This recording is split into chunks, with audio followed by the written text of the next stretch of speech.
যেমন সুস্বাদু তেমনই হেলদি পুর ভরা লাচ্ছা সেমাই এবারের ঈদের মেনুতে কিন্তু রাখতে পারেন। প্রথমে পুরটা রেডি করে নিতে হবে।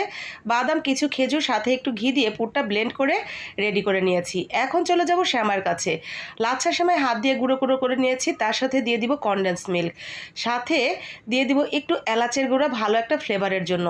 কনডেন্স মিল্কের পরিবর্তে এখানে কেউ চাইলে চিনি এবং গুঁড়া দুধ যোগ করে বানিয়ে নিতে পারেন। একটু কিছুক্ষণ নাড়াচাড়া করলেই কিন্তু এরকম আঠালো ভাব চলে আসবে। তারপরে নামিয়ে নিয়ে আমি একটা চামচের মধ্যে ঠিক এরকমভাবে ভরে নিয়েছি।